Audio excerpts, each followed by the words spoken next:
જય શ્રી કૃષ્ણ મિત્રો, આ વિડીયોમાં સાંભળશું અધિક માસની કથાનો અધ્યાય 29મો સંધ્યાના નિયમો અને આજે સાંભળવામાં આવતી કથા વાર્તા અખંડ દીપનો મહિમા। જો આપને આ કથા અને અધ્યાય પસંદ આવે તો વિડીયોને લાઇક શેર કોમેન્ટ કરી ચેનલ પર નવા છો તો ચેનલ સબસ્ક્રાઈબ કરી બાજુમાં બેલ આઇકન પ્રેસ કરી દેજો।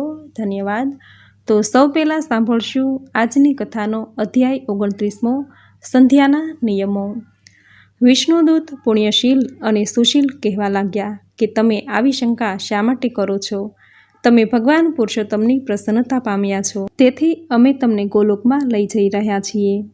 અરે હું તો મહાપાપી છું। કોઈ પણ જાતના સત્કર્મ કર્યા વગર મારા પાપની નિવૃત્તિ ક્યાંથી થઈ કે ભગવાન મારા પર પ્રસન્ન થયા અને મને લેવા માટે દેવ વિમાન મોકલ્યું? આ સાંભળી દેવદૂતો બોલ્યા કે તમને પવિત્ર પુરુષોત્તમ માસના મહાત્મ્યની હજુ સુધી ખબર નથી।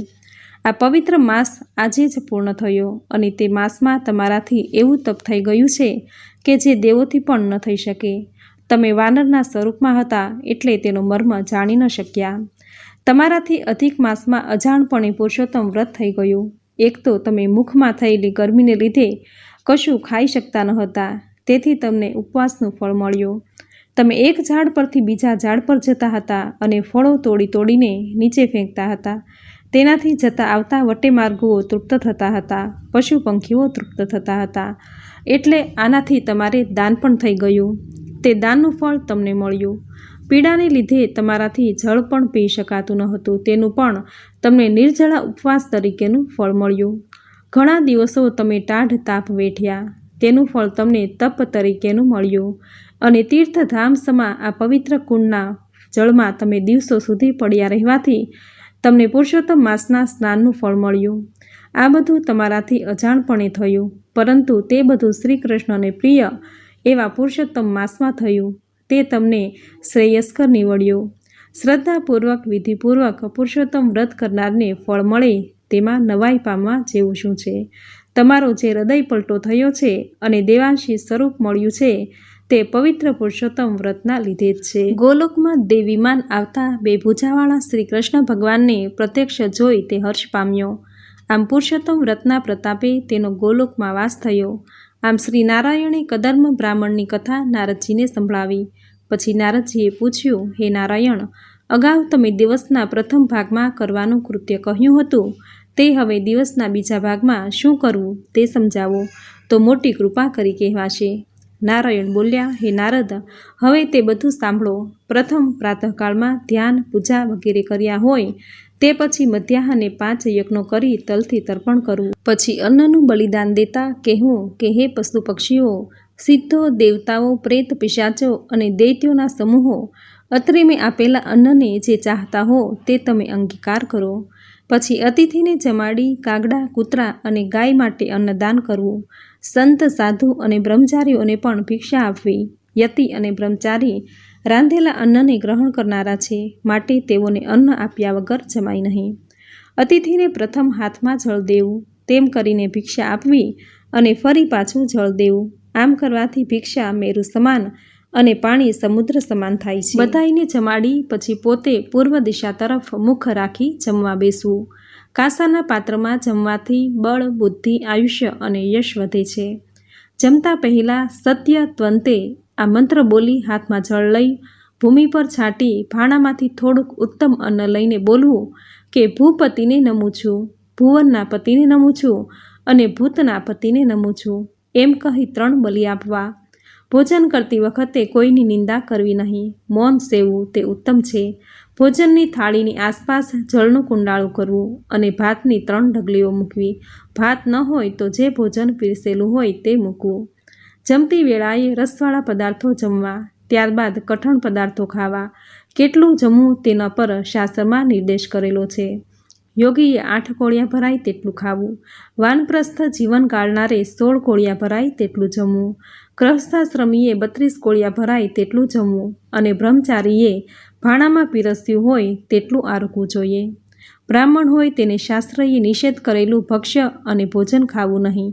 વાસી, સૂકું અને ઠંડુ ભોજન પણ જમવું નહીં। જમી રહ્યા પછી પ્રાયશ્ચિત કરવા માટે હાથમાં જળ લઈ મંત્ર ભણીને અંજલિ મૂકવી। પછી મોઢું, દાંત સાફ કરી આચમન કરી રહ્યા બાદ ભાણા પરથી ઉઠવું. જમ્યા પછી 16 કોગળા કરવાથી મુખની શુદ્ધિ થાય છે. આહાર પચે તે માટે 5 મહાપુરુષો શનિ, કુંભકર્ણ, અગસ્ત્ય, વડવાગ્નિ અને ભીમસેને સંભાળવા. જેણે વાતપીનો નાશ કર્યો હતો અને સમુદ્રને શોષી લીધો, તે અગસ્ત્ય મુનિ મને પ્રસન્ન થાવો, એમ બોલીને પેટ ઉપર હાથ ફેરવવો. ત્યારબાદ શ્રી કૃષ્ણનું સ્મરણ કરી મુખવાસ લેવો. જમી રહ્યા પછી આરામ કરતી વખતે થોડીવાર શાંત મનથી વેદાંતનું શ્રવણ કરવું. વેદાંતનું શ્રવણ ભવસાગર તરી જવાનું સરળ સાધન છે. તે સાંભળનાર ધર્મના રહસ્યને જાણે છે. તેના પર છવાયેલા મોહના આવરણ દૂર થાય છે, કુવિચારો નાશ પામે છે અને જ્ઞાન અમૃતને મેળવે છે.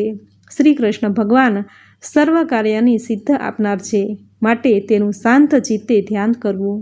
આટલી ક્રિયાઓ કર્યા પછી બહાર જવું અને સાંસારિક વ્યવહારિક કાર્યો કરવા. જ્યારે સૂર્યનારાયણ પશ્ચિમમાં નીચા નમે ત્યારે બની શકે તો નદીએ જઈ સ્નાન કરી પછી ઘરે આવવું અને ઘરમાં દાખલ થતાં પહેલાં હાથ પગ ધોઈ પવિત્ર થઈ સાયંકાળની સંધ્યા કરવા બેસી જવું. શ્રદ્ધાવાળા બ્રાહ્મણો હંમેશા ત્રિકાળ સંધ્યા કરે છે. જે સાયંકાળની સંધ્યા કરતો નથી તે રૈરવ નરકનો અધિકારી બને છે. ક્યારેક કારણસર મોડું થઈ જાય તો પણ સંધ્યા નિયમ મુજબ કરી લેવી. નિયમ તૂટે નહીં તેનું ખાસ ધ્યાન રાખવું. સંધ્યા કરનારે દિશાઓને અને દિશાઓના દેવતાઓને નમસ્કાર કરવાનું ભૂલવું નહીં. સંધ્યા કરી રહ્યા પછી અલ્પ આહાર લઈ પ્રભુ ભજન કરતાં સૂઈ જવું. સૂઈ રહેવાના પણ શાસ્ત્રમાં પ્રકાર વર્ણવ્યા છે. પોતાના ઘરમાં પૂર્વ દિશા તરફ મુખ રાખીને સૂવું અને બહારગામ મુસાફરી કરનારે પશ્ચિમ દિશા તરફ મુખ રાખીને સૂઈ રહેવું. સૂતા પહેલાં ભગવાન વિષ્ણુનું સ્મરણ કરવાની ટેવ પાડવી. ગ્રહસ્થાશ્રમીએ આ નિયમો પોતાના શ્રેય માટે પાળવા. પરધનને હાથ ન લગાડવો, પરસ્ત્રીને માતા સમાન ગણવી અને સ્વપત્ની સાથે તિથિ તહેવારનું મહત્ત્વ જાળવીને મર્યાદાથી રહેવું.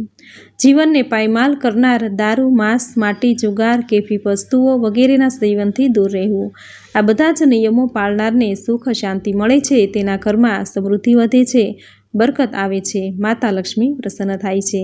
આ પ્રમાણે ઇતિશ્રી બૃહદ નારદીય વિશે પુરુષોત્તમ મહાત્મ્યમાં અધ્યાય 29મો સમાપ્ત થયો. બોલો ભગવાન પુરુષોત્તમ રાયની જય. તો મિત્રો, આપણે સાંભળ્યો અધિક માસની કથાનો અધ્યાય 29મો. હવે સાંભળશું આજે સાંભળવામાં આવતી કથા વાર્તા અખંડ દીપનો મહિમા. સૌભાગ્યનગરમાં ચિત્રબાહુ નામે રાજા રાજ્ય કરતો હતો. તે સદ્ગુણી અને પ્રતાપી રાજાની રાણીનું નામ ચંદ્રકલા હતું. એક દિવસ રાજાના મહેલે અગસ્ત્ય મુનિ પધાર્યા તો રાજાએ તેનું પૂજન કરી પોતાનું સર્વ રાજપાટ મુનિને અર્પણ કરવા કહ્યું.